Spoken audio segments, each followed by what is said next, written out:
Out yonder there was this huge world which exists independently of us human beings and which stands before us like a great eternal riddle, at least partially accessible to our inspection and thinking. The contemplation of this world beckoned like a liberation. It is because there is this huge world out there, this vast universe out there, that we want to make telescopes. We want to see the universe with our own eyes through the telescopes, not just to see pictures of it. And so we're going to make telescopes, but we're not going to make those ship's captain's spyglasses with a lens out in front. We're going to make much bigger telescopes with the mirrors in the back end, reflector telescopes, so that we can see the universe actually quite well through these bigger telescopes. The telescope that we're going to make is like this. It's open at the front. The light comes down through the front opening, down through the barrel or between the struts like this, to a mirror at the back end. I'll show you the mirror. I'll open the back end. It's a very slightly concave mirror, very slightly curved mirror, so that it will form a picture at the front end. The light from the mirror comes forward through our barrel or through the struts to a diagonal mirror, a secondary mirror up here at the front, where it's reflected up through the eyepiece tube forms an image just below the eyepiece, and we examine the image with the eyepiece. What you can see through a telescope depends primarily upon the size of the telescope. Through smaller telescopes like 4-inch in diameter or 6-inch in diameter, they're very good for terrestrial use and they're very good for the moon and so forth. But for planets and things, you need a bigger telescope like a 10-incher or a 12-incher, which are still very good in the cities.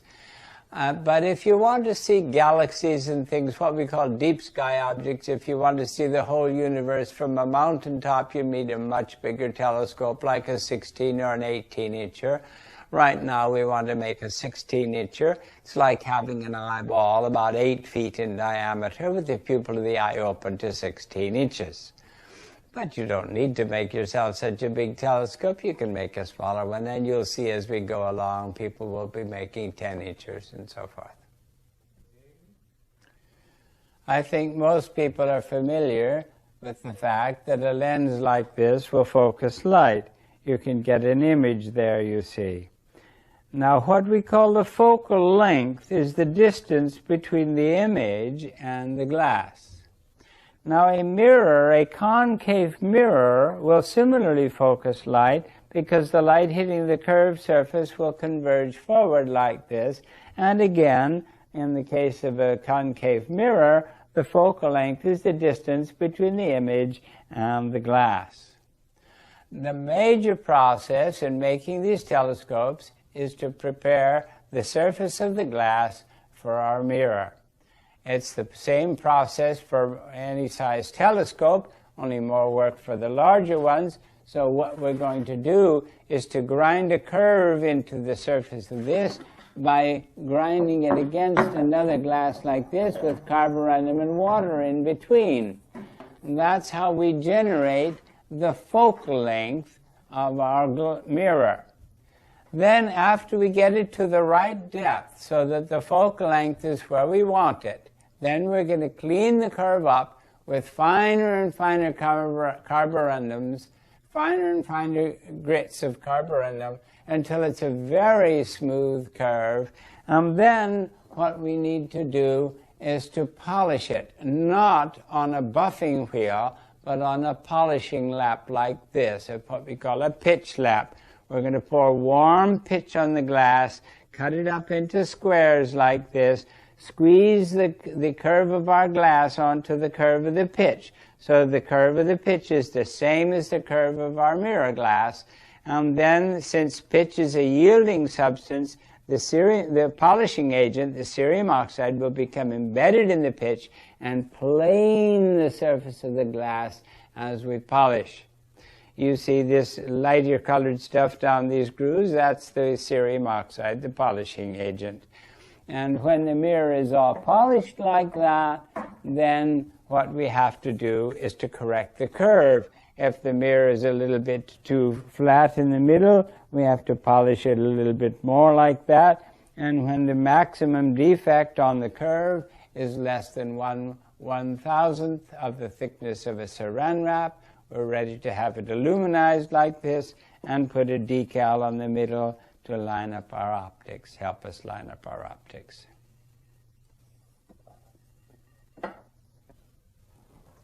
The next major task is to build the body of the telescope in which the mirror will be mounted, and then to put it in a rocker so that it can be aimed anywhere above the horizon.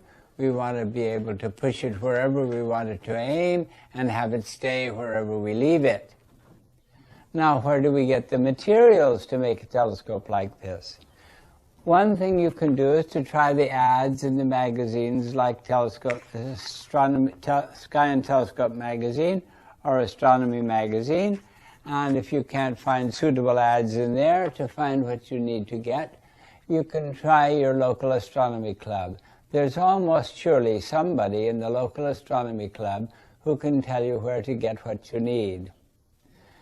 Now we're about to make a 16-incher, and I have an old porthole glass which is 1 inch thick at the edge and 16.5 inches across.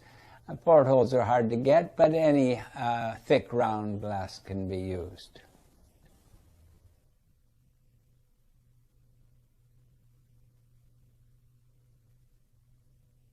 So we're going to drive some furring nails into the bench here so that the mirror can, so the tool glass can turn around like this but won't slide. You can drive them in with the glass all right. This is not very tender glass.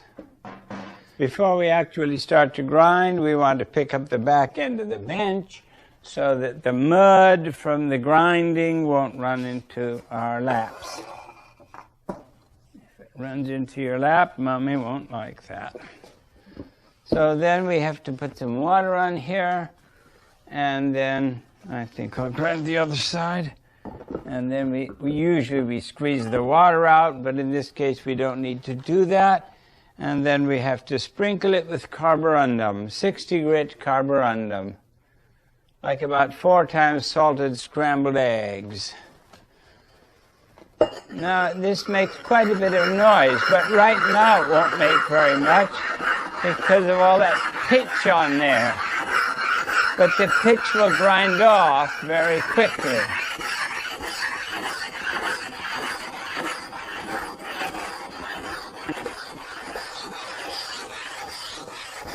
When we grind like this, and there's rough grinding to generate a curve, we have the mirror off to the side, the center of the mirror off to the side of the tool glass, so that the middle of the mirror glass grinds away the edges of the tool glass, and that generates a convex curve on the tool and a concave curve on the mirror. Now in this case, we're starting with an already used tool. If we had started with a flat tool, we'd have grinding pits all over the surface of this one. But since we've started with a curved tool already, at the beginning we don't have good contact. So for the very beginning it looks a little slow. But by and by it won't look so slow, and we don't have to grind anything off the edge because we're started with a curve, and we just watch this curve come out to the edge. But for generating a curve, we keep the mirror on the top and keep it turning around all the time, and keep the middle of the top one against the edges of the bottom one, towards the edges of the bottom one. We don't hang it too far over. Carborundum grinds fastest under pressure. So since this is a solid piece of glass, it behaves as if all the pressure is at the middle, and I put my hands down in such a way that the pressure of my hands is on the line across the middle. I don't put my hands out here or back here or over here or over here. I want the pressure to behave as if it's at the middle, so that the middle grinds away faster. The middle of the top glass grinds away faster against the edges of the bottom one. Well, that's quiet enough. We should clean it up. There's not much use going on because the pits that the grits make are too small. And so we clean it up and do it again.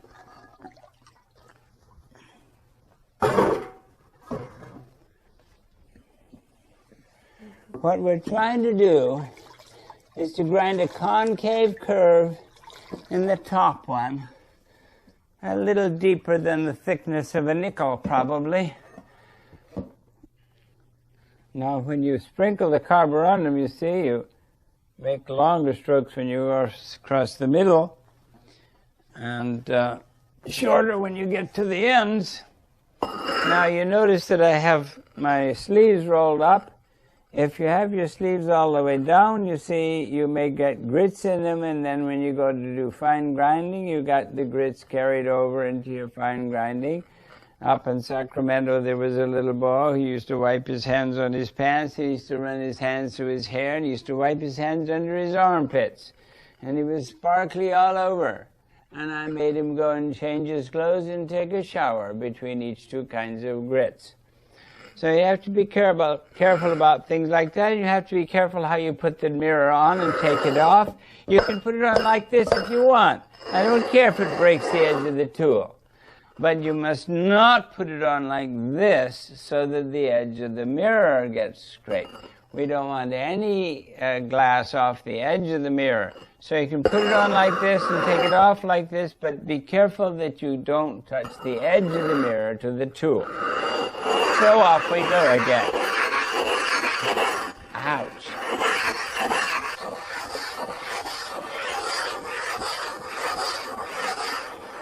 Now you see the mirror turns around a lot. The mirror keeps turning around, but the tool doesn't have to turn very often because diseases of the tool are not contagious to the mirror. Because the mirror is turning all the time on the tool, even if the tool has a big chip out of it, don't make no, never mind.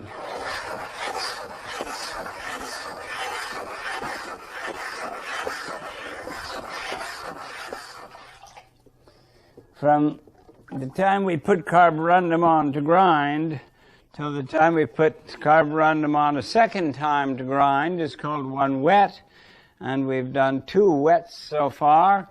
And you can see that this much of the curve has already been ground out. As we continue, the size of the curve that's been ground out will spread out farther and farther out towards the edge. If we had started with a flat tool, we'd have had these rough pits all over the surface, and we couldn't have seen this so nicely. But we started with a curved tool, and so you can watch the curve gradually go out to the edge. Now, what we do is to check to see that the curve gets to the edge just when it gets to the proper depth. If it gets to the proper depth too soon, before the curve gets out to the edge, we'll put the mirror on the bottom and the tool on the top. But if it gets to the edge before it gets deep enough, then we'll hang over farther to the sides. Now this is called rough grinding, and it's a caveman's job. You eat well, sleep well, and work like hell. All right. Now, how many hours have we been grinding all together? All together with the rough grinding? Yeah, rough grinding is all we've done. About 9.5 hours. 9.5 hours. So at this point, we've been grinding for over 9 hours. We've measured the focal length once, and it's between 5 and 6 feet, which is a good deal shorter than the 8 feet we're aiming for. Now when we first ground, we ground with the tool on the bottom and hang with the mirror hanging over. Put that down, I'll show. Other side up, please. We ground this way with the mirror hanging over the edge like that, so that the middle of the mirror grinds out against the edges of the tool. And then when we did that till we got the focal length down to 5 or 6 feet. But that's way too short. So then we turned it over, if you just pick that up. So then we turned it over and put the mirror on its back. And so with the tool on the top, you see, we can grind over here and get we had the curve in here, and all this was flat glass. In order to grind the shoulder, we put this on its face up, and put the tool over here. So the middle of the tool grinds the shoulder away, like that and like this. So that we've done for 2 hours or so now, and the curve's out to 1/4 of an inch from the edge. Now we have to test the focal length. If you'll just toss this thing on the floor, I'll put some, on the lawn I should say, I'll put some water on it and we'll test the focal length. Okay. Still a little nervous about tossing it. To measure the focal length of the mirror, we want to catch a reflection from this curve. But since the glass is all rough, we pour water over it and catch the reflection from the water curve. Oh, we're way out, aren't we? We're way too far. Can you measure that?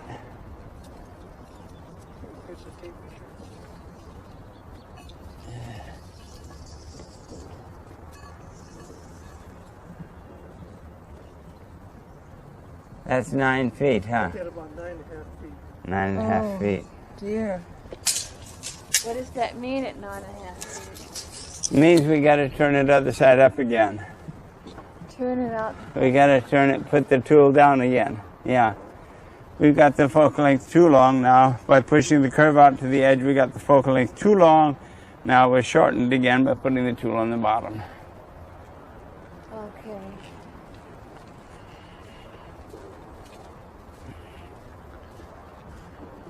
With the mirror on top, you see, it's easy to keep it turning all the time. That's real easy. When the mirror was on the bottom and the tool was on the top, it's easy to turn the tool, but you have to remember that the mirror's on the bottom. So we had to keep turning and turning and turning the mirror all the time. That's to say, when the mirror's on the bottom, you still have to turn it.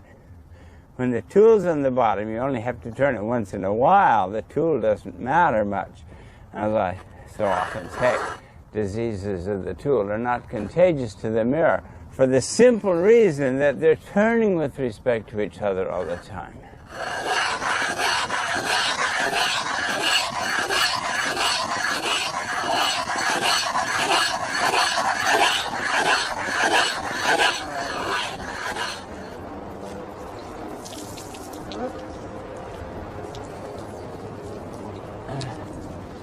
You got to set it down on the floor and see if you can find this. All right, just hold it there.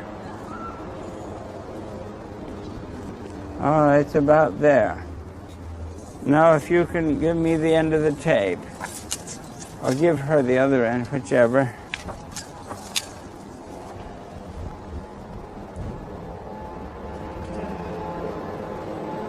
Good? It's about 8 feet 3 inches. All right. 8 feet 3 inches. All right, now what I suspect is that we have more than one curve on this mirror. Just hold it up so I can see the reflection of the sky. No, just hold it up, please. Hold it up level, please, so I can see the reflection of the sky. Hold it way up here, please. Yes, I think the curve isn't all the way out to the new curve. See, we had this old curve out to here. Now we got a new curve inside of it, but it's not all the way out to here.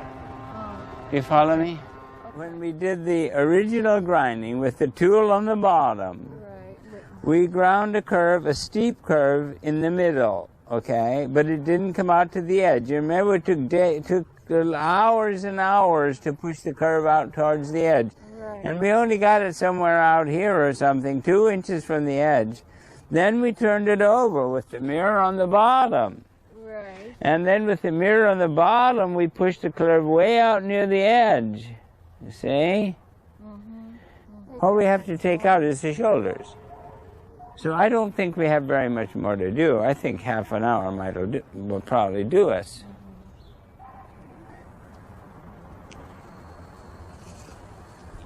Hang on. That's about there.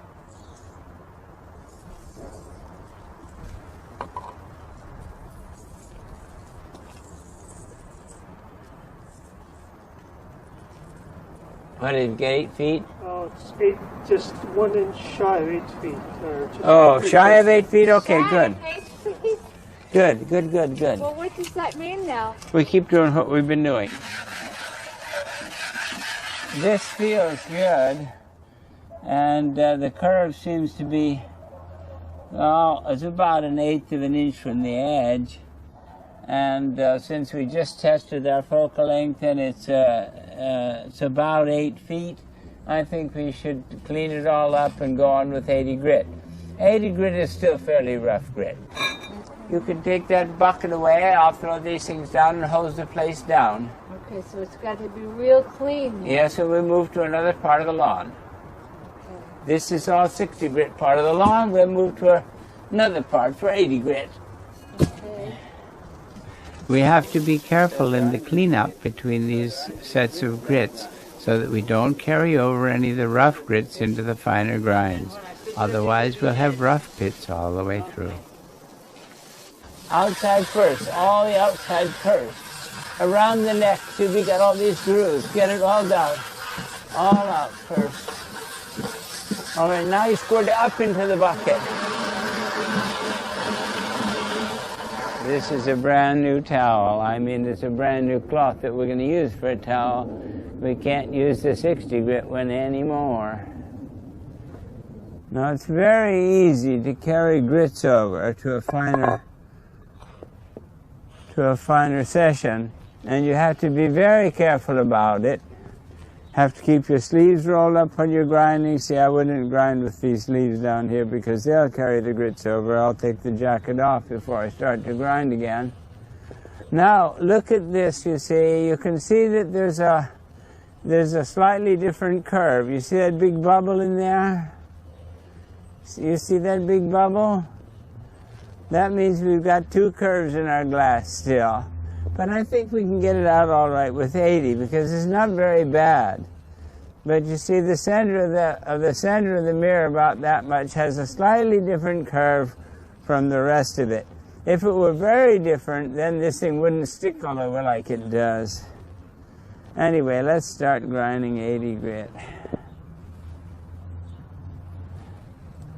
This won't make quite so much noise as the 60 grit made, but it's still fairly rough grit. And it'll still behave very much like that. Yes, I gotta take off my jacket.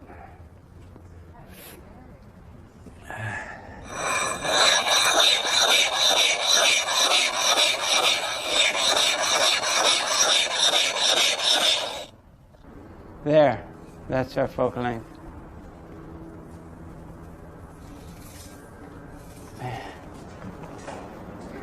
Just right at 8 feet. 8 feet? Fine. 8 feet. Right there. Neato. Okay. Now let me put a little bit more water on it, and if you'll take this paper, I'll see if I can see anything amiss in the curve.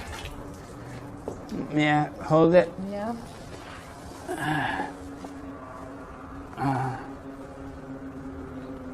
I think it looks good. I think it looks good. I think it looks good. And how close to the edge are we? We're to a 1/16 of an inch. We're out to the edge there. We're not more than a 1/16 anywhere. And 100 grit will get us out there. That's fine.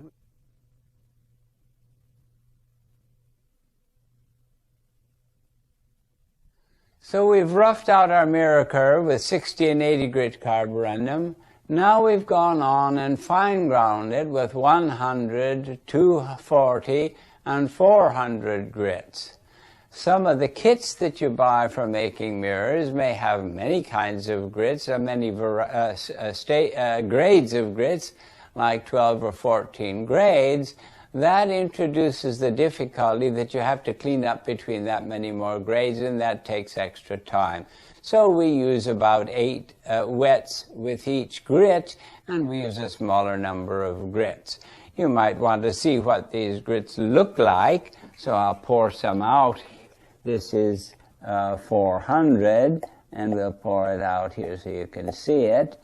And then this is 80 grit. It's a very much coarser particle, much larger size particles. After each grit, we clean up the mirror. After each grade of grit, we clean up the mirror and dry it, and then hold it up to a bright light like this to check and see if there are any larger pits over the field of finer pits which we've just put in. Say after 240, we look to see if there are any 100 grit pits still showing. If there are, then we go on with 240 before we go on. Now we've finished with 400. We're ready to check for pits and see if we're ready to go on for 1000, which will be our last grit. You want the single bright light behind you, behind the glass, and your eye close to the front of the glass, and you look for sparkles that are bigger than the background sparkles. But in 400, there shouldn't be any background sparkles big enough for you to see. Through the last grits of fine grinding, 400 on, we have used warm water between the glasses to bend the faces of the glasses away from each other so the mirror won't grind away too much at the edge.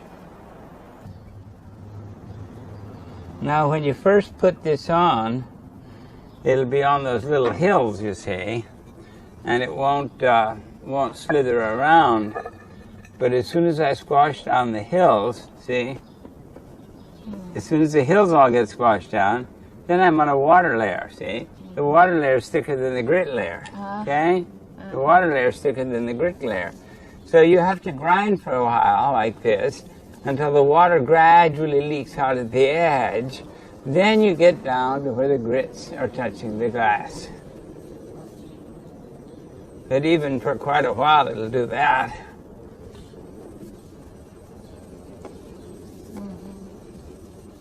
If you dance this tool around like this, the chances are that the curves will stay sufficiently the same, sufficiently meshed, so that we won't have a sticking problem. If it really gets stuck, you can pound them apart as I do, or you can soak them in warm water. As I said, you can put it in a bathtub of warm water and they'll separate by themselves. That's a slow way, but usually if they're going to stick, they'll warn you. Just as you go towards center, it'll tend to stick, and you'll know that it's going to stick, and then you can back off. Don't fight it.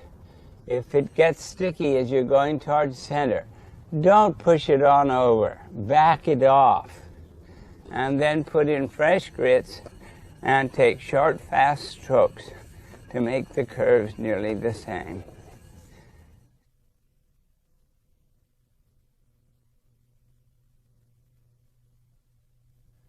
In the preparation of the telescope mirror, there are 4 stages: the rough grinding and the fine grinding we have done. We're ready now to go on to the next 2 stages, which are the polishing of the mirror and the final correction.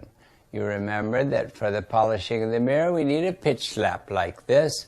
The pitch slap we're going to use will be bigger than this, but we're going to show you the pouring of the pitch slap for a class of students making 8 and 10-inch telescopes. But we're ready now to heat the pitch. It has to be soft like cold honey before we pour it on the glass. 2 of these, I'm sure, would do for a 10-incher, but the problem is, what are you going to heat it in, you see? If a lot of the stuff's going to be left in your container, so you can't heat them in the cardboard. If you have to heat them in something like this, and you're going to lose a lot in the can, then you have to allow for that. But I do a whole lot of pitch laps for a class, you see, so I don't exactly worry about that problem. But probably 2 of these will do for an 8-incher. I'd say for an 8-inch lap. Now that's all I have to do. Then we leave them on very low fires like that for a couple of hours. After it's heated for a while, you see, you got some liquid on the bottom, and if you move it like this, you can get the hot liquid to come up to the surface and push this colder stuff down to the bottom, so you don't run into the problem of heating some of the stuff too much. If you heat the stuff too much, then you run into the difficulty it loses its ability to yield under pressure. See, here the liquid comes right at the top when we push this other stuff down into it.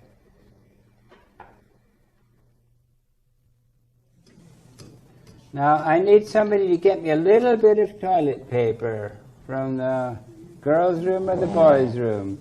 Just a few sheets, like half a dozen sheets, that's all I need. Now what you have to do is to put a little water on that. I'll show you first time how much. No, that's probably too much. And then we want that wet over the whole surface. Okay? See what's happening up there?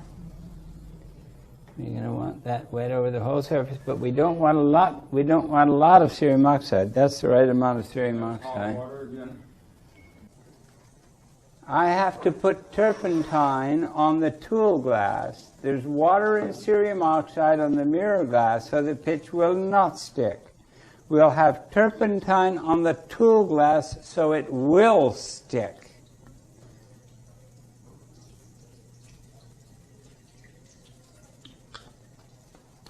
And unfortunately, they get turpentine on my fingers too, which is a pain.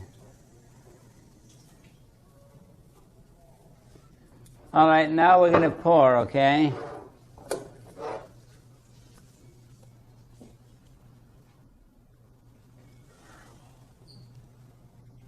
Don't chew it, okay?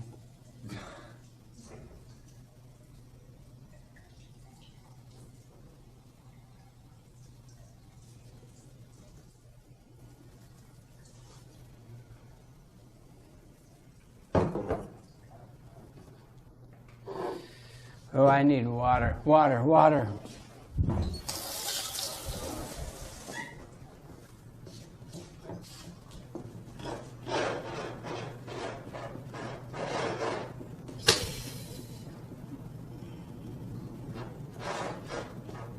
See, it's staying hot, and it's just keeping on flowing.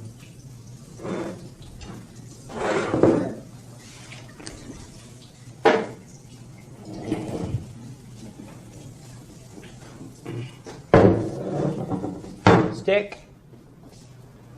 The stick for grooving the pitch lap needs to be wettable, and like unfinished wood, so that it can be soaking wet so it won't stick to the pitch.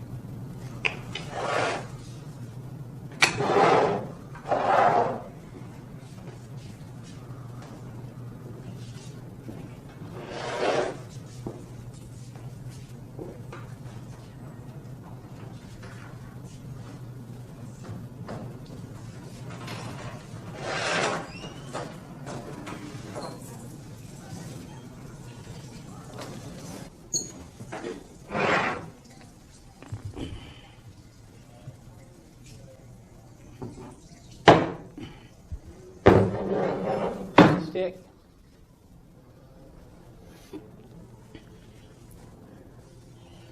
This should be reheated.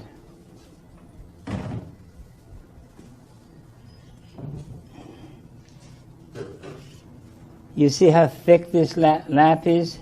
The pitch is real thick. And so it doesn't cool off fast, you see? Now, if I pour a pitch lap with pitch that's pretty cool, then it comes out real thick, and your pitch lap is real thick. If I pour it with pitch that's too hot, the pitch lap will be very thin. Now you might think that the hot pitch will stay hot longer, but it won't. The hot pitch will be so thin, it'll cool right off into the glass, and then it gets very hard to groove. So it's much better if the pitch is not too hot.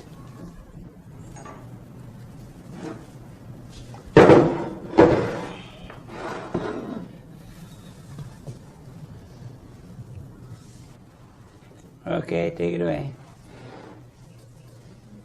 Don't use your thumbs on it. Just let gravity do its thing. Go ahead, put it here. Where's your tool? Hold up. Everything's clean?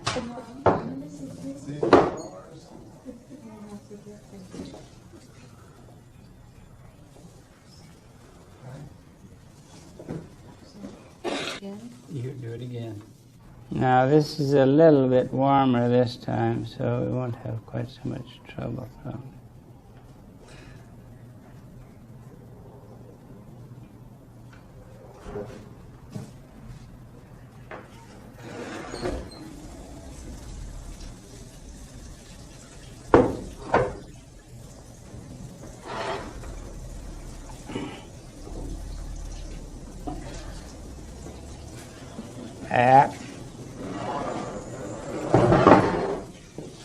Okay. See if you can scrape this all off of here. See if you can scrape it all off of there. I don't care whether you use knives, forks, anything. When I poured this pitch lap, I didn't see what the problem was, but watching the film, I easily see what the problem was. The pitch was too hot. And if the pitch is too hot, one layer cools off in the face of the mirror and one layer cools off in the face of the tool, and the pitch in between those two layers is still warm, and it splits there when you pull the tool off the glass. Still took off the top side. It's okay, we can manage this. No, we can't. Can you take it off again, please? No, it still took off the top surface. For polishing the mirror, we need some substance like pitch that has the ability to embed the polishing agent and yet will yield under slow pressure to conform to the curve of the mirror. And we groove the pitch lap like this, waffle it if you like, so that over the entire curve it can keep the curve of the mirror. It can yield under pressure. Okay, take it away. Whose is it? Don't push it, though. Just let it rest like that. Is that the end? All right. Your mirrors in the present state are what we call wet pressed. Okay? Now, let's just suppose you were able to go right ahead and polish. Then you go right ahead and polish. If you have to go out and buy beer or pet food, which is the most bought things at the grocery store, beer and pet food, leave it wet pressed. But if you have to sleep overnight or go for a ski trip over the weekend or something like that, don't leave them wet pressed. They'll dry together and you won't get them apart. So don't leave them wet pressed over long periods. So right now you've got cerium oxide and water between your mirror face and your pitch lap surface, so they won't stick. But if you have to go for a long time, you take them apart, leave the pitch lap by itself, immediately dry up your mirror with a clean, soft, expendable rag. Then when the pitch lap is dry all the way down into the streets, then squeegee the dust off your mirror face and set it down very carefully, center over center, but don't slide it. Just set it down center over center. And that's called dry pressed. We have a general rule. The mirror and the pitch lap are married till the illuminizer doth them part. Okay? Now don't handle the mirror faces with your fingers. or your thumbs. Don't do that. Keep your hands off except when you're squeegeeing them or something like that. Don't handle the glass like that. Fingerprints, the glass is soluble in fingerprints. You might not think so, but it is. The glass is soluble in fingerprints. You don't want finger grease on your mirror face. Not only that, but if there's grease on it when it goes to the illuminizer, we don't guarantee to clearing it off. All right, now let me tell you people again what I told you early on, that in this class there is no boo-boo that can be followed by a life of sorrow. There is nothing that we can do in this class that's wrong that we can't get out of. If you drop your mirror and break it, you were supposed to do it the first day. If you've waited till now, you're just a fool, okay? But even that you can get out of. There's another piece of glass somewhere in this world with your name on it, okay? So even if you drop your mirror and break it, and that's boo-boo number one, we can get out of it. So there's nothing that you can do going the wrong way in this class that will be followed by a life of sorrow.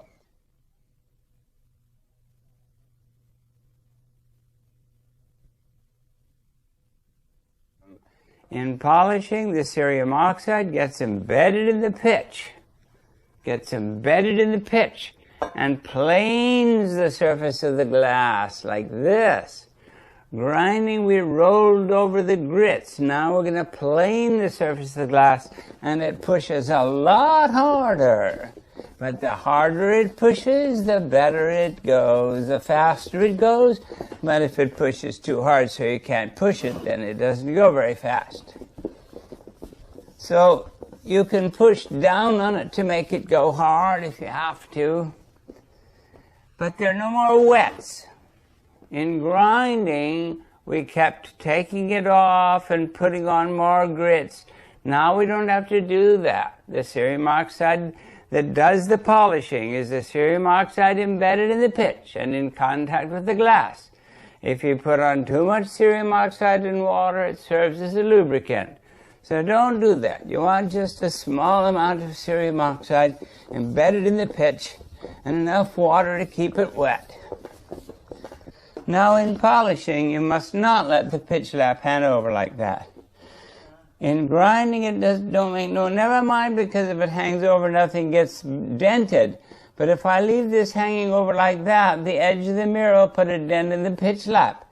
Then if the squares beyond that will be too high, and when they come over the mirror, they'll groove it.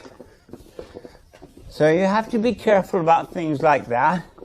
And you have to be careful when you put warm water on the middle of this to put, suppose we wanted you're getting a little dry.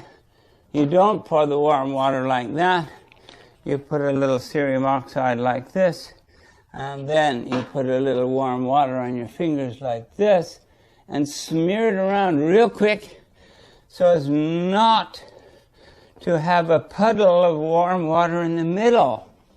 A puddle of warm water in the middle will raise the temperature of the glass there and raise the surface.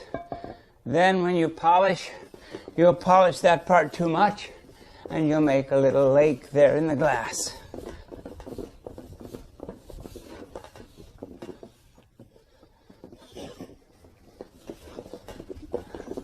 This is the hard job.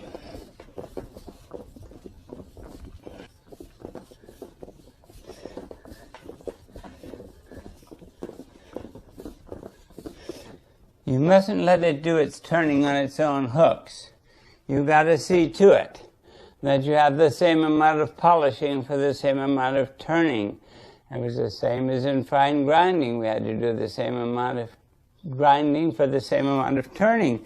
And here we have to do the same amount of polishing for the same amount of turning.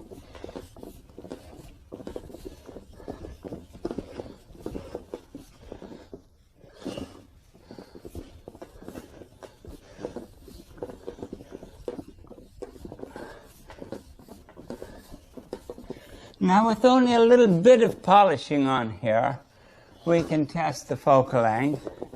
And once we know the focal length from the polished curve, not from the water curve that we measured before, once we know the focal length from the curve of the glass itself, with a slight polish on it, we can go on building the telescope, because then we'll know how long a tube to get, and so forth. So we'll know the dimensions of our telescope as soon as we measure the focal length of the slightly polished glass.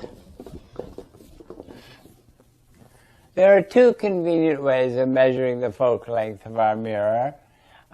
One is with the sun. As you saw before, we have the sunlight coming in like this and hits the face of the mirror and focuses in here like this to an image of the sun. Now, in the absence of the sun, we can do this in another way. Just consider that the mirror is part of a very large sphere, you see, like a Christmas ornament, all shiny inside, and this is the center of that sphere. The light from, say, a candle here, going to any part of the sphere, would come back to the candle. Now that gives us another way of measuring our focal length, sort of indirectly. What we do is to take a flashlight in here, shooting at the mirror, and catch the image of that flashlight a little bit off sides like this, and go back and forth like this until the image of the flashlight on the paper is sharp. That means we're at the center of curvature of our large sphere, which is approximately twice the focal length of our mirror. So since the focal length of our mirror is about 8 feet, we'll start our measurement out at about twice that. Okay, so we'll just guess at 16 feet here. 6, 9, somewhere around here will be 16 feet. And we'll see if the flashlight gets into our eyes back here. And now you see the center, it focuses about here. So we'll catch the reflection on here. See if we can find it. See, it focuses way back here. And so we'll bring this back, and then the focus will come up. We'll bring this back a little more. Focus will come up again. Now we're off by just about an inch, maybe. Bring this back an inch, and this forward an inch. A little more. There, now you see the bulb there, the focus of the bulb and the actual bulb are the same distance from the mirror. So we'll measure the distance between this image of the bulb and the bulb itself. We'll measure the distance from there to the mirror.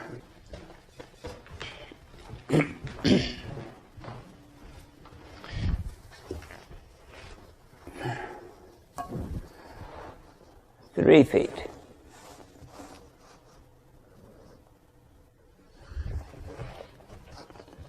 6 feet. I had 15, so it's 16 feet 2 inches. 16 feet 2 inches, so the focal length will be half that. That's 8 foot 1 inch.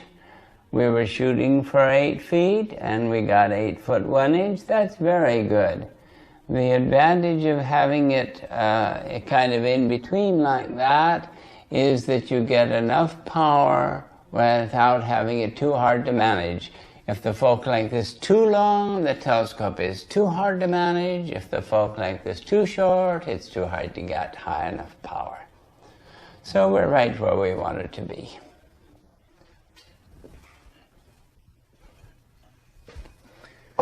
Well, now that we've measured the focal length and we know that the focal length is 8 foot 1 inch, we can order the tube, build the whole telescope so that we can read the curve. Our problem now is to build the whole telescope so we can read the curve and to polish the mirror more. It's just a little bit polished and it's hazy at the edge. Now, lots of mirrors don't polish at the edge. Ours polished fairly well at the edge because we used warm water earlier on, and just for that purpose, to get it to polish at the edge, and it does polish some at the edge. But some mirrors don't polish at the edge, and lots of mirrors that end up with turned down edges, that is to say the curve is too low at the edge, lots of mirrors that wind up like that aren't polished well at the edge. And the problem was really introduced in fine grinding. If you use the warm water and you're very careful taking the thing off that you don't run it over the edge, then very often the mirrors will polish at the edge. It matters, of course, whether the mirror polishes at the edge. If you consider how much light you add when you put 1 inch around the edge, it's quite a piece of light that you're adding to your mirror. If you put 1 inch in the middle, it doesn't matter very much, but 1 inch added to the edge is a great deal of glass. After we've been checking the focal length or anything, before we start polishing again, we always squeegee the dust off the mirror face like this. You can't assume that because you've been drying it with a cloth, it doesn't have any lint on it. But your hands can feel all sorts of fine stuff. So you squeegee it with a dry hand before you put on cerium oxide and water to polish again. We'll have something like 4 more hours to polish maybe. We might get it done in less than 4 hours, if we're lucky. Depends on how hard it pushes and how much we eat.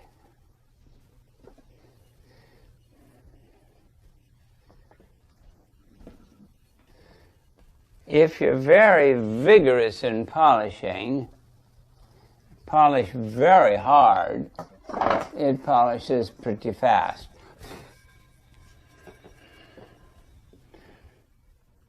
Now you're very careful putting it down like this so that you don't bang the pitch against the glass.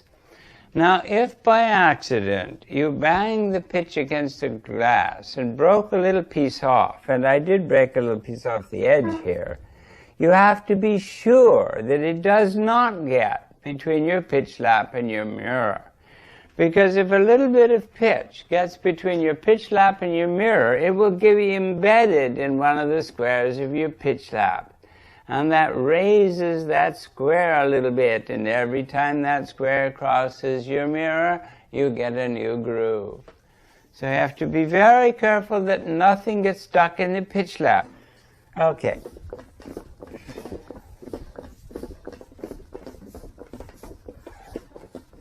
It only takes about 1/4 teaspoon of cerium oxide probably to polish a 24-incher. Though we usually use more.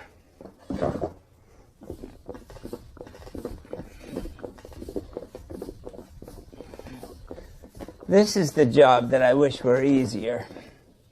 Now, the commercial people, they don't polish these things by hand. They have a machine do all this. It's getting a little dry. Now, when it gets dry, you just take it off. Put a tiny bit of cerium oxide in the middle.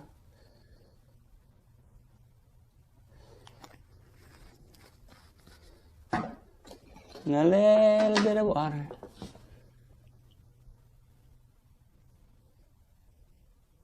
And smear the water around real fast so as not to introduce the temperature problem all in one place.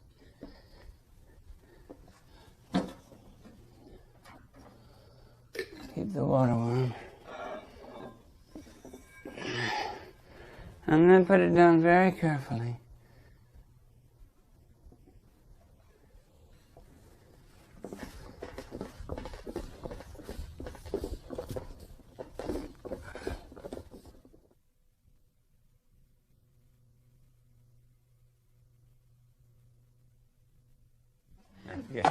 Here's our catalog.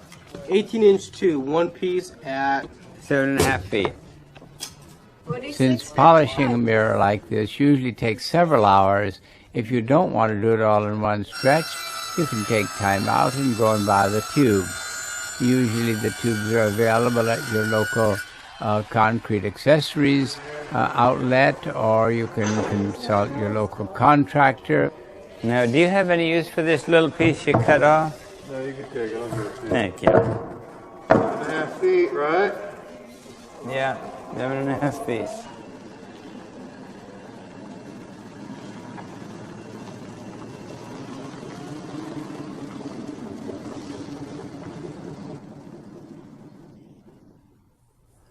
Now that we know our focal length, and now that we've bought the tube, we're ready to build the rest of the telescope, and it's going to look something like this.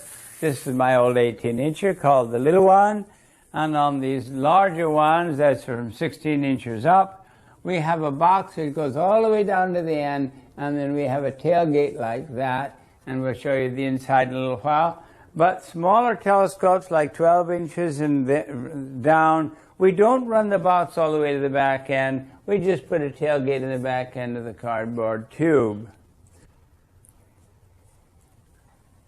Once we have the mirror all done and mounted in this box around the tube and all, whether it's this side or this side, we have to be able to aim the telescope above the horizon, anywhere above the horizon, so we have to swing the telescope in a rocker. So this is the rocker. These boards are called the side boards. This is called the front board. This is called the bottom board. And then this one that sits on the ground is called the ground board. This one sits on 3 feet. It's a tripod. And then this thing swivels around on top of the ground board. And then this goes up and down like this in the cradle boards. These are called cradle boards. Inside the side boards are the cradle boards that cradle the telescope like that.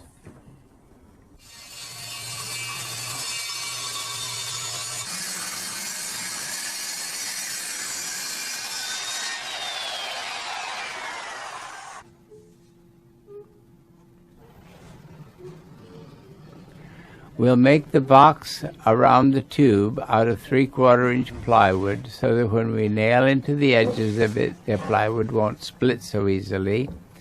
And we'll have it 3 feet long so that it's about 1/3 of the focal length of our mirror. And the inside width of the box has to be a little bit more than the outside diameter of our cardboard tube, so that we can put some Teflon down the sides of the box so the tube will slide in and out easily.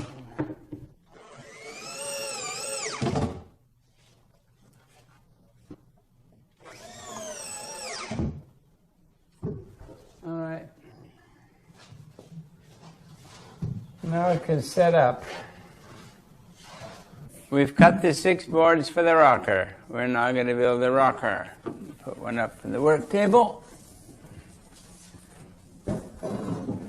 Now this is our top side. Yeah, this is our top side. So this is 20 and a half. And we've got to add cradle boards. That gets us up to 22. We're going to allow a 1/2 inch for clearance, so there's 22.5 inches. This 22.5 inches is the inside width of the rocker box. We've allowed for the width of the box around the tube, the outside width of the box around the tube, and the thickness of the cradle boards on either side, and we've allowed for a little clearance. All right, now we lay this down like this. For our smaller telescopes, we make the rockers out of 3/4 inch plywood, but for bigger telescopes like this with a longer focal length, we make the rockers out of heavier stuff. This will be 1 1/8 inch flooring plywood, and to prevent flexure in the ground board, we'll double it. Right side up. I'd like to see what it looks like with the box inside it.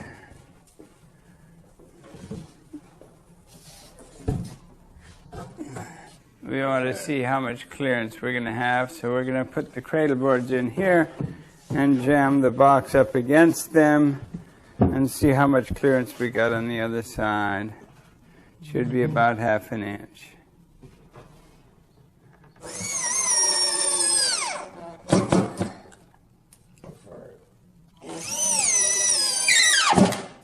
This is going to be a tripod, you see. This is what we call the ground board. It's going to be other side up.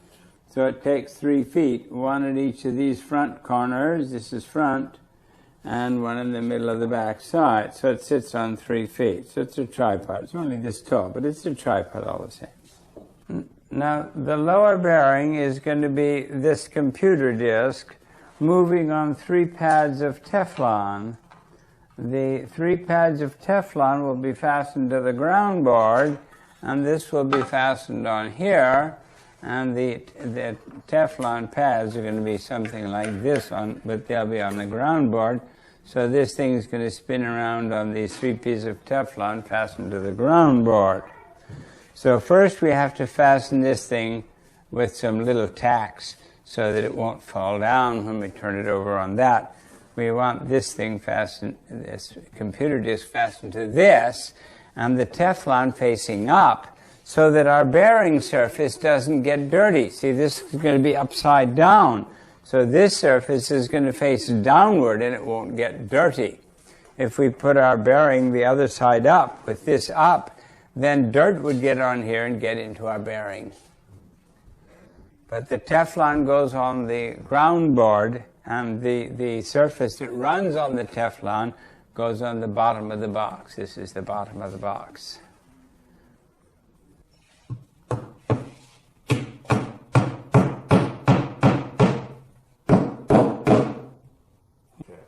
For smaller telescopes, like 8 inchers, we use phonograph records.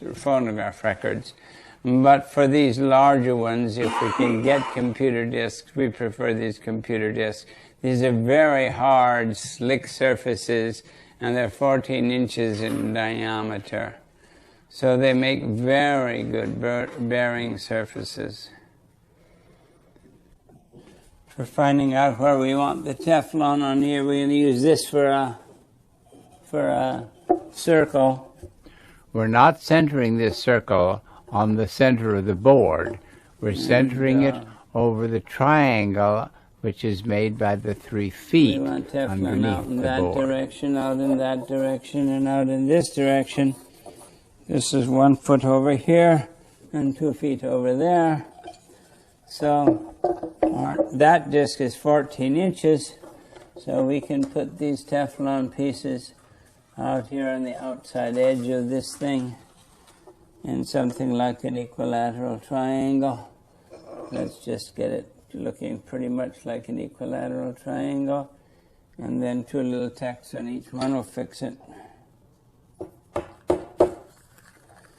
And the heads have to be driven down into the Teflon.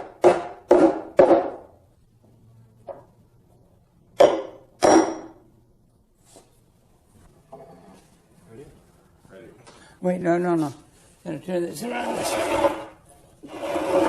This goes this way. The front is that side.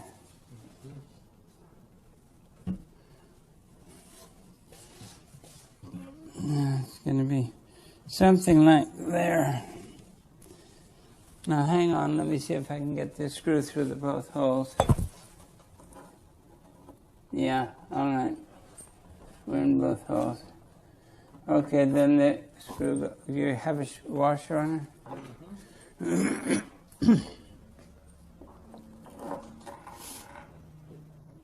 So.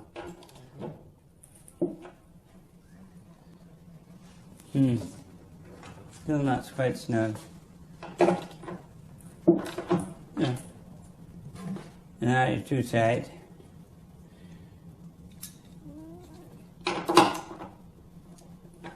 There, good. Now feel it. Wow, that's beautiful. That is really smooth.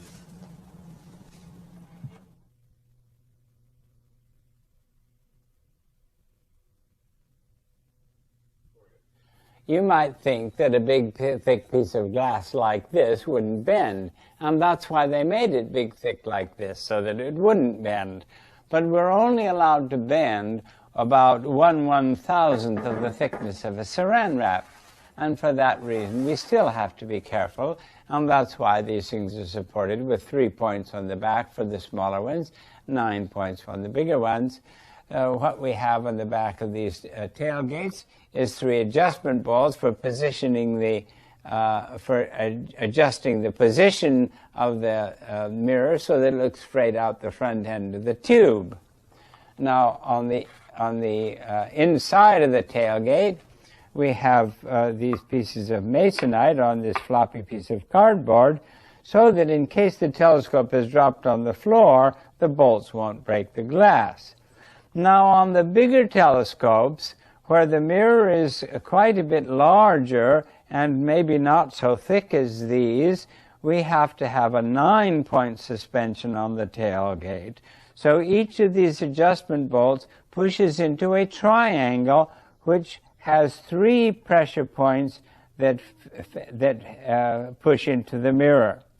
You have 3 triangles, one here, and one here, so that each of these 3 tailgate bolts pushes into 3 points on the mirror, so you have 9 points of pressure on the mirror to spread the support system out so as to keep the big mirrors from bending.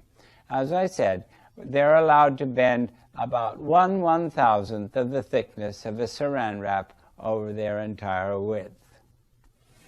So now what we have to do is to find the center of this board, because the mirror, the support mechanism, has to be centered on the tailgate. So first we'll just find out where the intersection of these 2 diagonals is, and then we'll construct, then we'll construct the, hang on. I can't see that side. All right, good. Then we'll construct the tailgate.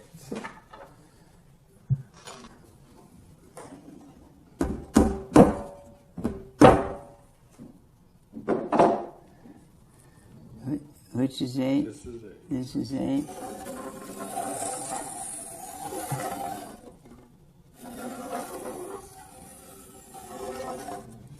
All right. Now, let me get that envelope with that tailgate picture in it. Now, this picture I drew to half scale, that is to say, 8 inches on this picture will be 16 inches on the diagram. So we just have to measure them on here and find out what we want. So what we want now is the distance out to the bolts. So that's going to be 5 inches. This is 2.5 inches on the picture. So 5 inches. So that's where our bolts go, on that circle. Now,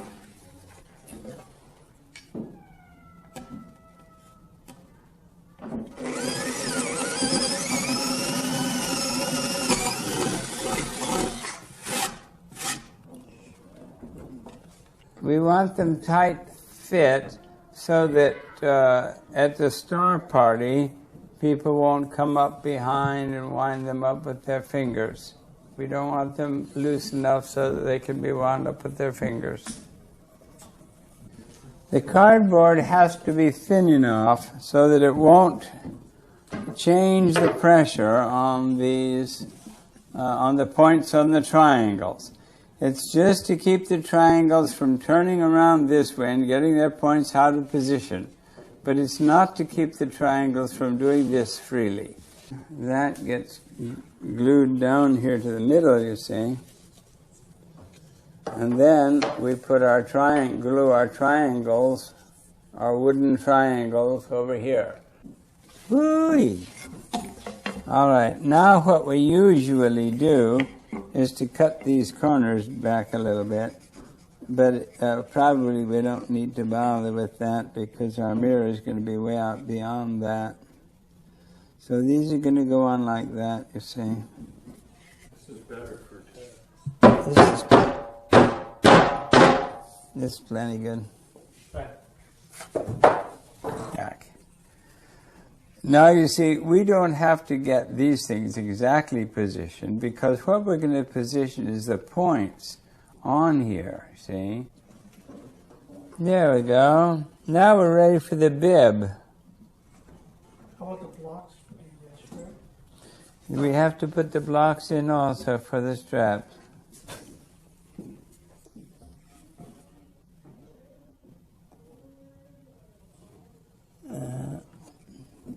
Okay.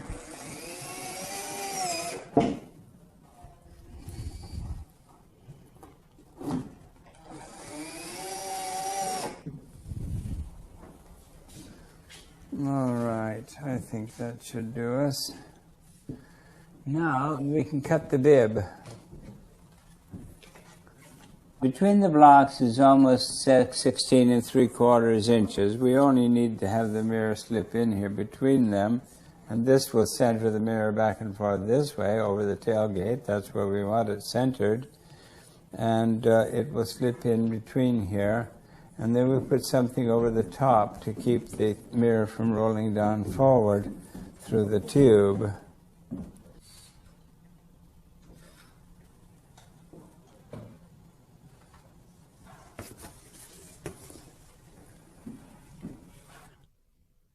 All right, we're now going to put the tailgate together. We got to put got to have it hinged to this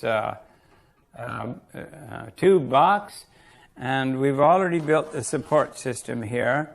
But we have to mount the mirror in here. We're going to put straps on here. We have to mount the mirror in here in such a way that it sits right over the middle of the support system. So we have to transfer the middle of the support system to the front of our bib. So we're finding that the diagonals. This is how we found the center of the support system by drawing the line between the intersection of the diagonals. So we're doing the same thing here. So this is the center of our support system, and the center of the mirror has to be over that when the strap is around here, you see. We're going to have this strap fastened here on these blocks so that when we slide the mirror down in there and the edges of the mirror run into that belt, the center of the mirror should be over the center of the support system. All right, so now we're going to put the hinges on. We've already put the hinges on the edge of the tailgate, and we've taped this so the bib won't fall off while we're working on these things this side up. And so now we have to fasten have to screw the hinges to the box itself.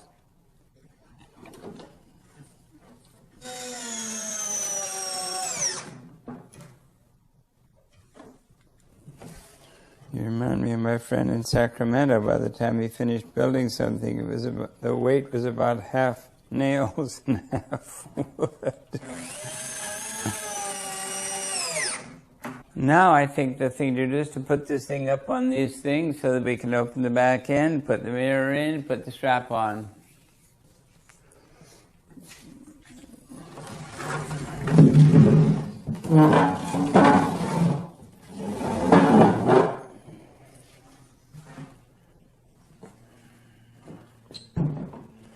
Yeah.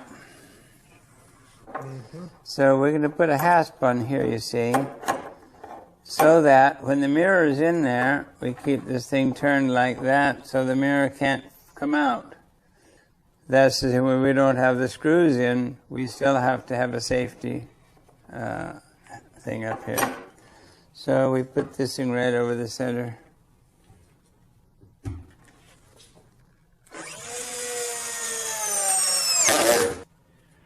So we can fasten one end of the strap in here first, you see, before we get the mirror, and then pull it up to the right place and fasten the other end over here.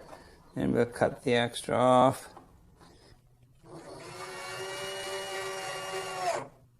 Had we left room for it, it would be better to have the strap come around the outside edges of the block. Otherwise, there is the danger that the strap itself may bend the mirror.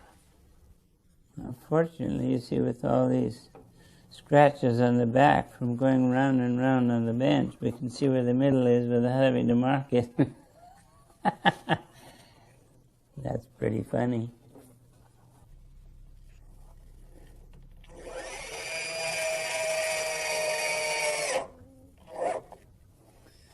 Now, if the screws didn't have such real wide washery heads, we'd have to put a washer in there to hold it, so we don't hang on the screw.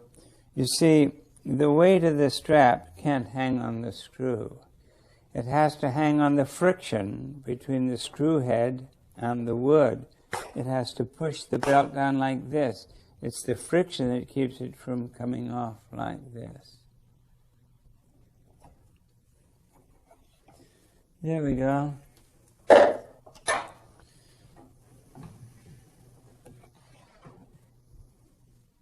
Now what we don't have yet is anything to keep the mirror from falling forward.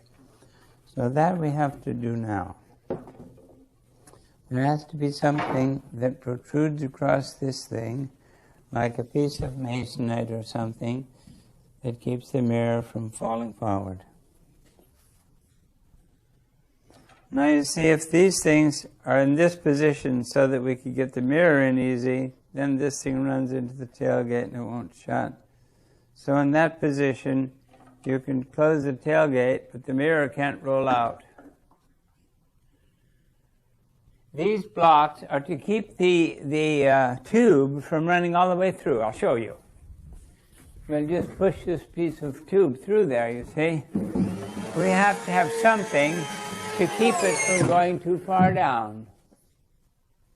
We're putting these Teflon strips in here so that when you slide the tube down into the box, it slides down on these 4 strips of Teflon, so the friction is easy.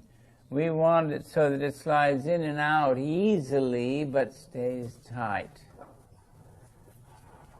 Okay, we got our 4 Teflon strips so the tube will slide in here. Now we got to peel the inside of the tube out. Now, you see, you get a hold of this little tip here, you see, and then you just peel. And that's a plastic layer. And sometimes it'll peel all the way out from one end like this, but not always, and if it breaks, you may have to send a kid in to fix it. If there's a little tear in it, you see it tears right across.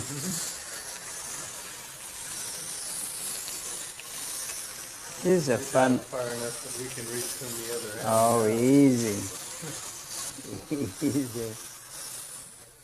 Well, what we're going to do now is to cut some slices out of these so that they'll fit inside the big tube. We want one piece where the big tube comes in near the tailgate, where it's going to be pushing up against the lid, against the roof of this box.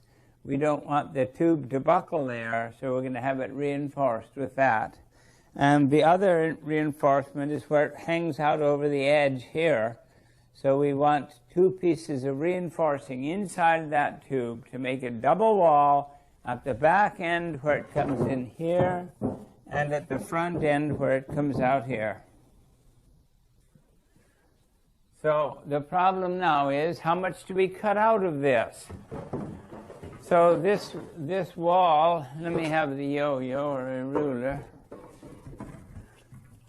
The wall is about 1/4 of an inch thick, almost exactly 1/4 of an inch thick, maybe a tiny bit more than 1/4 of an inch thick.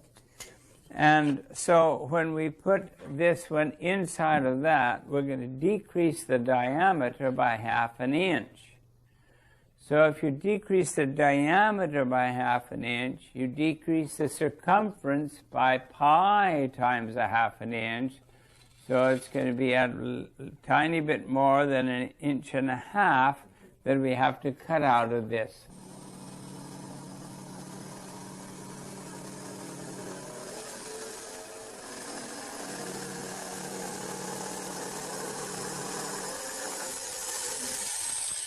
Okay, let's try it.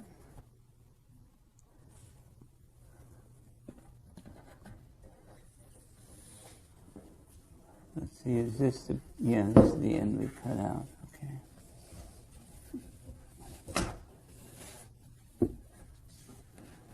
Is it in? Oh, how easy. Yeah, it has to go a little farther in. All right, that's far enough in. All right, in you go. Hang on.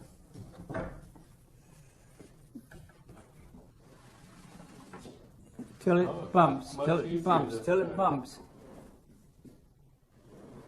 I think you bumped.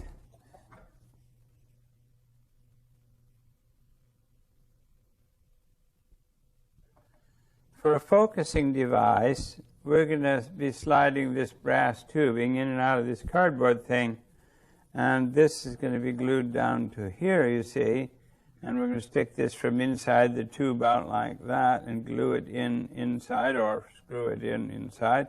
And so this will be, our eyepiece will be in here, and then we'll focus by sliding that in and out of there. But since that's a little bit tight, I'm going to peel out a layer of paper from inside there.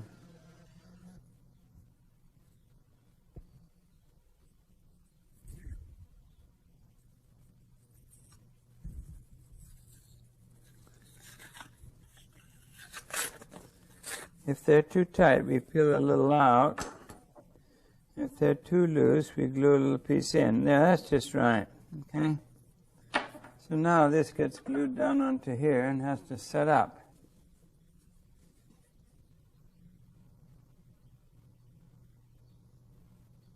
Now you might think that just putting the glue on there would be sufficient, but it's usually not sufficient. We usually scrape it in so that the cardboard gets wet with the glue before we put it down there. Because if you don't get the cardboard wet with the glue, your glue joint may not hold.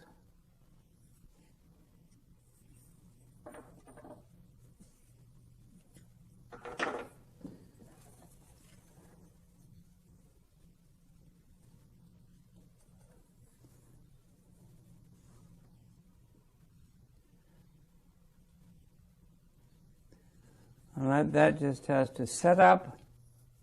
Our problem now is to mount the diagonal mirror in the middle of the telescope tube so that the light can be reflected from the diagonal into the eyepiece. So we're going to have this block in here like this with the diagonal mirror on here. So the light's going to come from the main mirror, reflect from there into the eyepiece tube over here at the side. So the problem is how to hold this thing out in the middle of the tube. That we're going to do by having 3 shingles sticking out of it like this, and we'll cut them off where they intersect the walls of the tube. We're not going to glue this thing in here because the way these things go to pieces is to have somebody with ice cream on his hands or her hands reach in here and pull this thing out. And then the shingles get broken. Now, if you've had them glued in there and they've been broken off, you're in big trouble at the star party site. But if they're just pressed in here and glued against the wall, it's a simple matter to take a nail or something, get the little piece of shingle out and put another shingle in. Anyway, so this will just fit in here like this. And we'll pound it in tight.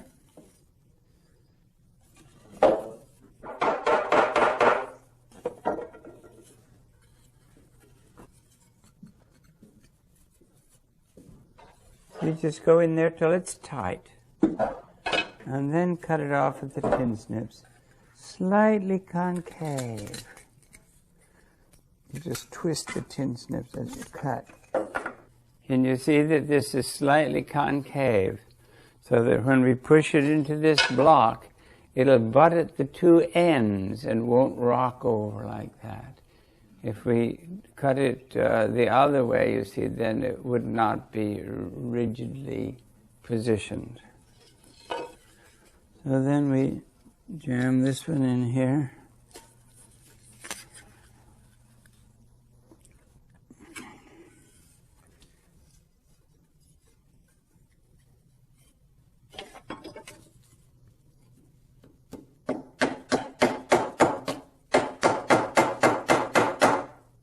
Our tube is 18 inches inside diameter. We've got to cut these shingles so that it just fit inside.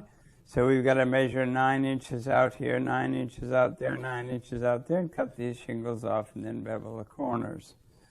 So we'll mark a little place where approximately where these three lines intersect. And then measure out there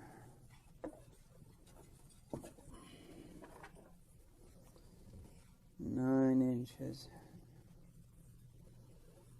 So we just put a little mark on the top of the shingle there.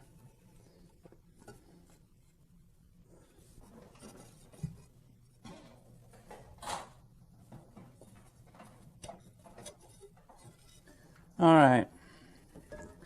Now we cut those things off at that point. All right.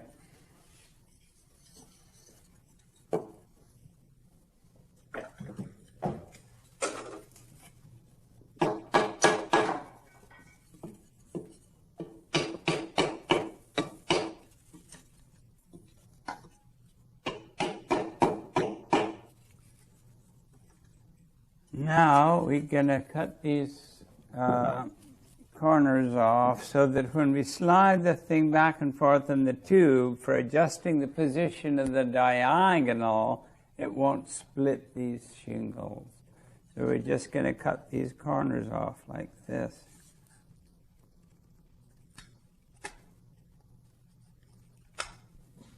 What we're going to do now is to glue 3 little pieces of leather down on here, and then glue the mirror down on the 3 pieces of leather, and then we'll prop it up against the wall like this while the glue sets up.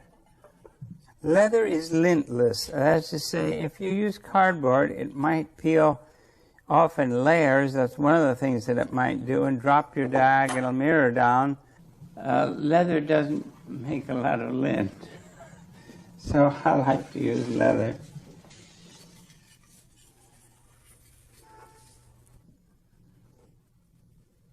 So first we'll put some glue down on 3 places.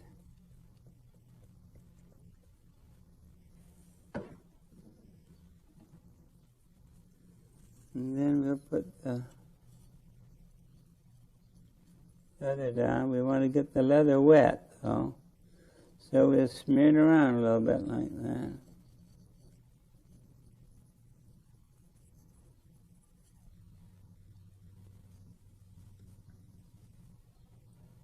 And put our mirror down.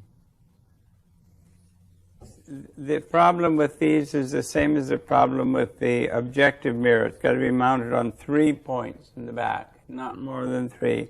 You might think that that's too thick to bend, but we're allowed to bend it only 1/1000th of the thickness of a saran wrap. That's our tolerance.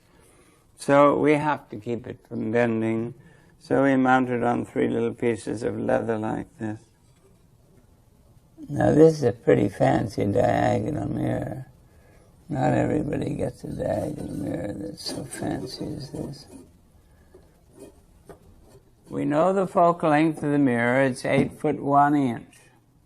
So what we want to do is to find out where we want the eyepiece hole so that the image plane comes just a little ways outside the tube so that we can examine it with our eyepiece. This is going to be inside the tube, but the focal plane we want to come very close to this, and so this will be sticking out of the tube by 1.5 inches or so. So we're going to measure down through the tube here to where the focal length would be. And then from that position, we're going to have to come back by this distance here, which is from the middle of the tube out to where the image plane is going to be. From the middle of the tube to the edge of the tube is going to be 9 inches, but we want it to stick out about 2 inches further, so that's 11 inches. So we have to go back from our focal length measurement by 11 inches to where we put in the diagonal mirror, and that's to where we put in the eyepiece tube. We're going to put the eyepiece tube on this side, so the eyepiece tube comes out this way, so that you can grab the front end with your right hand while you're aiming it around the sky like this.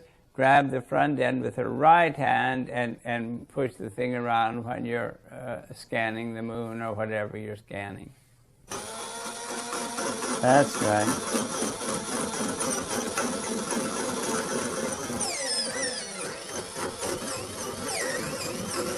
All right, stop please now. Stop please now. Take it out, please. We want to do a little bit of that from inside. If that machine will do it from inside, that's fine, but we want it cut from the inside too, so that when it gets all the way through, it doesn't tear the cardboard for us.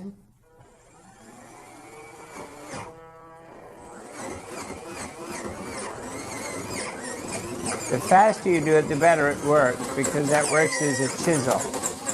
You want to do it with a little pressure, but fast. Okay, you're through already. You can do it from the top a little bit more if you will. Without any pressure down. Tip it towards you. Tip it towards you. Okay. Neato. Neato.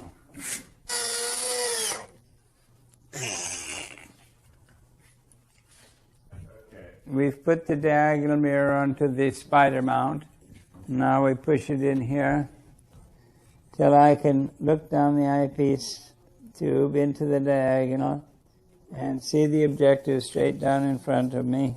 That means the diagonal is in the right place. Then we use the tailgate bolt for positioning the mirror so that it looks straight at the eyepiece hole. Anyway, the diagonal's in. We can put the mirror in, and then we can find the center of gravity, and then we can hang it up and use it.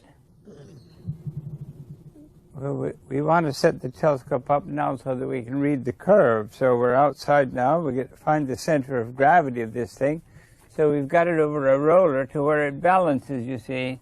So I'll mark a little place here on this, where the ruler is on this side, and a place on the other side where the roller sticks out on the other side. And then we'll average those two positions. 24.5 inches on this side.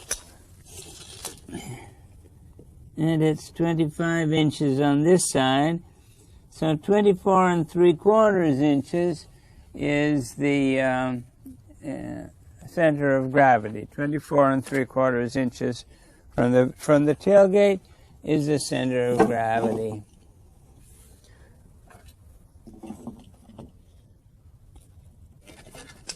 See, 24.75 puts our top end.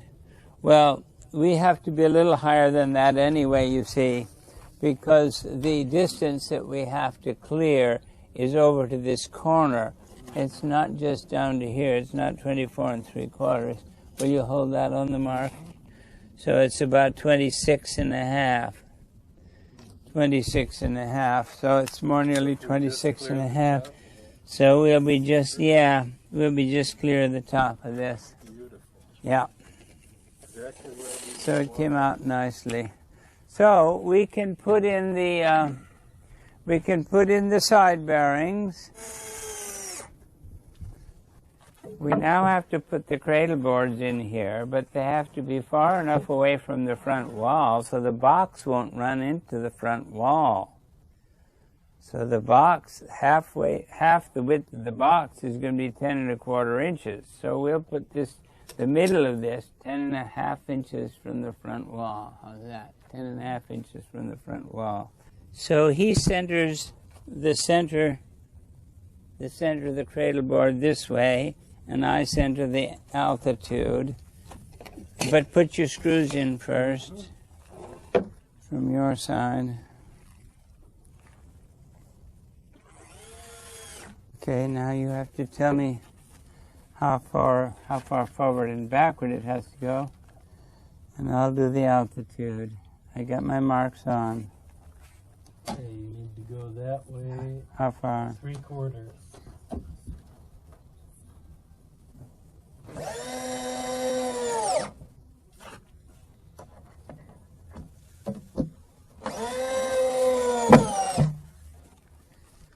All right, now let's see if it'll swing, okay? Okay? Ready? Yep. Wait a while till I get underneath it. Okay.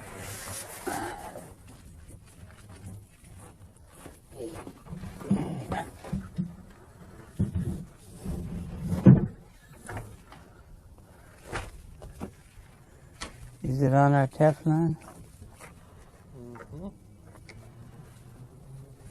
I think it's on our Teflon. Yeah. This thing doesn't hold up here. Right, we need the screws. Let me see how it moves now.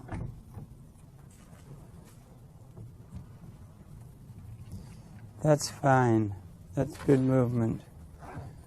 See, we want it to push on the diagonal. When we push it on the diagonal, we want it to go on the diagonal.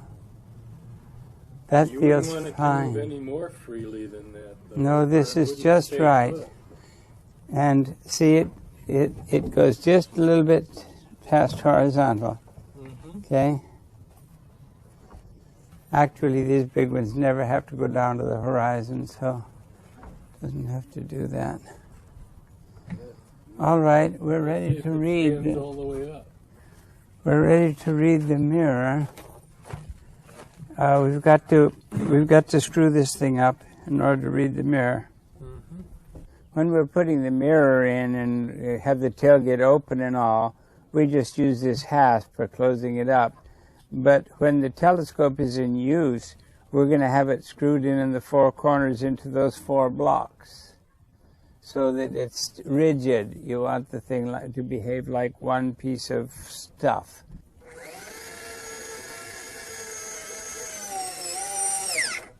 Now that suddenly makes it possible to line up the tailgate of the mirror with the tailgate bulbs, which otherwise it was not possible to do. Now, if you have a wrench, I'll tell you how to line it up. What we want to do now is to line up the optics, you see. We want the diagonal mirror to be right down in front of this tube, which means it has to go a tiny bit forward.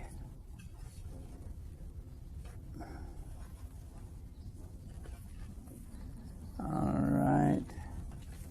And then we have to have it so that looking down this tube, we see the center of the mirror straight ahead.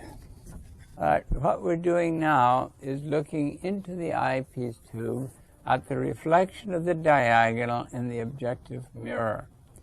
Now, in order to get the diagonal properly positioned, we want it to see the center of the objective straight down. So when we've got it approximately lined up, then we move this back bar. And if I move the back bar up, the image of the mirror moves up. If I move it down, the image of the mirror moves down. If I move it in, the mirror image moves in. And if I move it out, the image moves out. And so that's how we do our fine adjustment. It goes the way we want it to go. We'll do it in fine detail when the mirror is back from the illuminator, but just for reading it now, we're doing it kind of crudely. So we've got the diagonal lined up. Now we have to line up the objective mirror. So you see it's too wide on this side. Can you see that? It's too wide over here. You have to tighten your bolt a little tiny bit. Tighten the top a hair. Half as much as you did that one. Okay, that's good. I'm ready to read the mirror. I'm ready to read the curve on the mirror. What we're doing now is reading the curve of the mirror. So what we do is to get the glint of sunlight on one of those insulators in focus at the eyepiece, and we'll show you that. And then we throw the eyepiece out of focus on either side, a little bit too far in and a little bit too far out, and we examine the distribution of light on those two out of focus discs. If the mirror happens to be too deep in the middle, the center light will bundle too soon, so we'll see the center of the disc too bright when we push the eyepiece in. If the center of the mirror is too flat, the center light will bundle too far out, and we'll see the center of the outside disc too bright. Any portion of the mirror that bundles too much light beyond focus is too flat. Any part that bundles too much light on the inside disc is too deep. So what we'll do, you see, we'll get one of those little bright spots in focus, and then we'll pull the eyepiece out and we'll push the eyepiece in, and we'll see what the two discs look like, and then we'll assess the damage.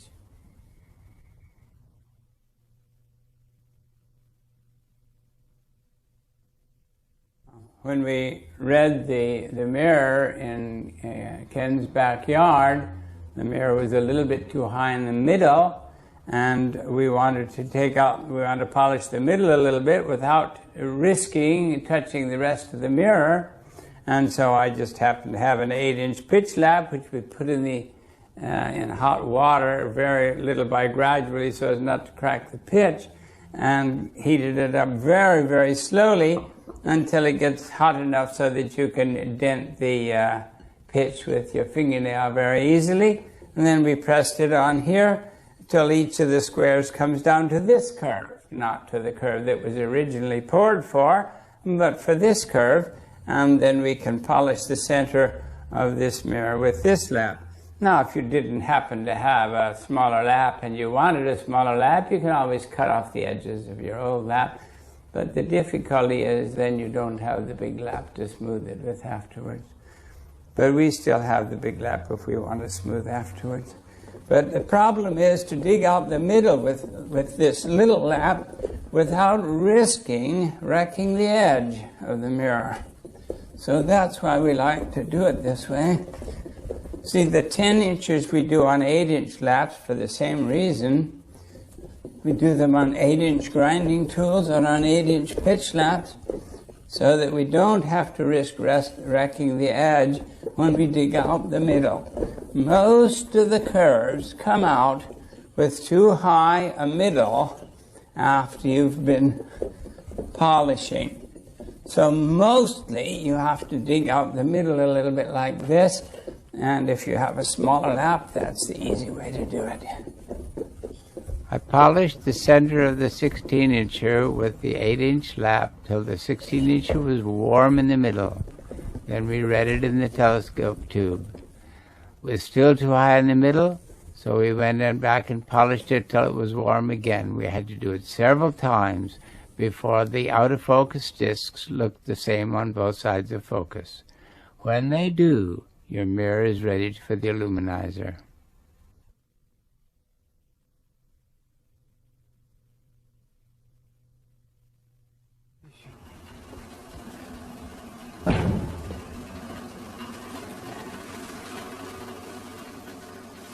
Most people, of course, don't bring their mirrors down to the illuminizer like we did.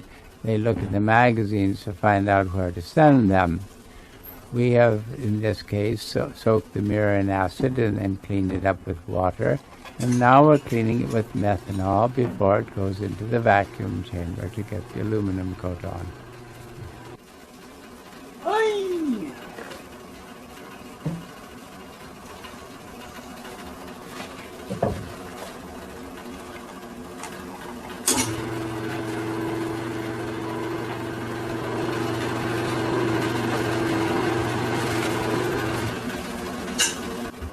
Okay, now it's on. Now it's on.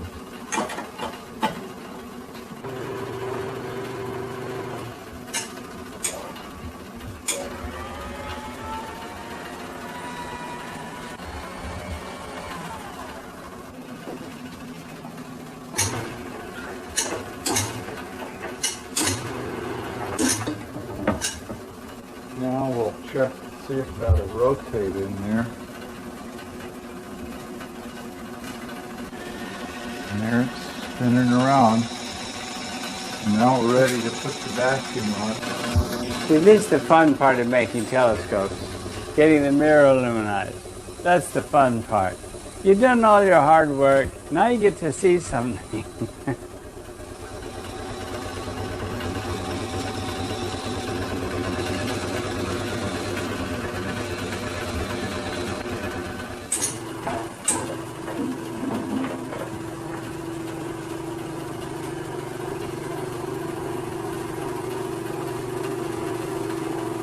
It doesn't look too hazy, does it? But it's not as bright as...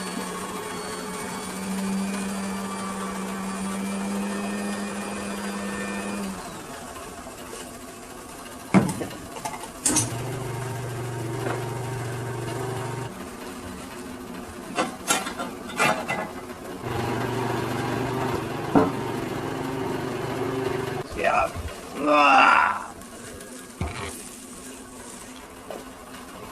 Oh, it looks better than I thought it would. Now, anyway, we need to put a decal on it.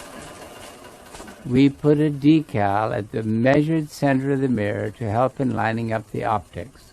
We line up the diagonal mirror struts till the decal appears to be straight down the axis of the eyepiece tube. Only after the diagonal is lined up like this with the decal do we glue it to the sides of the tube. Mission accomplished.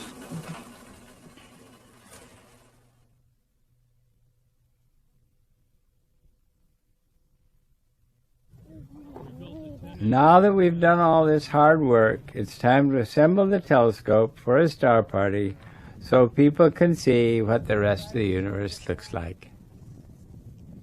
Okay, you guys, the moon. You better salvage that. And are you going to get the mirror, the 16-inch? It's here. Right here. Oh, it's in? Oh, you have my it. gosh. My golly. That is incredible. That is just beautiful.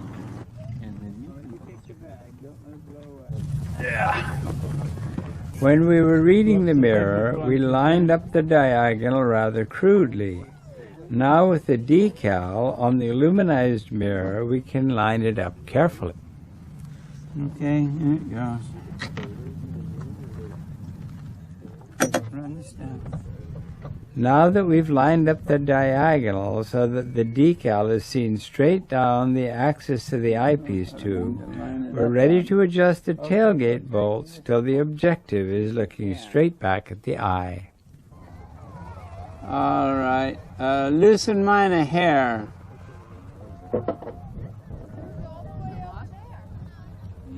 Stop.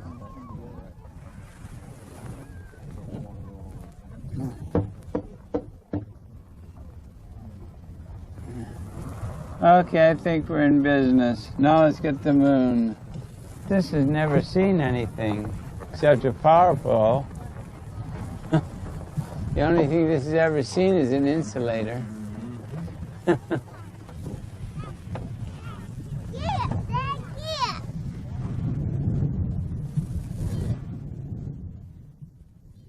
Now, this is a fabulous show.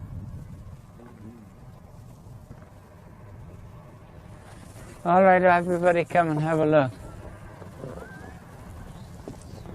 Wow. Now you see what we did. As Einstein said, out yonder there was this huge world, the contemplation of which beckoned like a liberation. But sometimes people ask me, what is beyond this huge world? And I ask them, what is beyond the space when you dream? The dream is in the dreamer. The dream is in the dreamer, and the dream is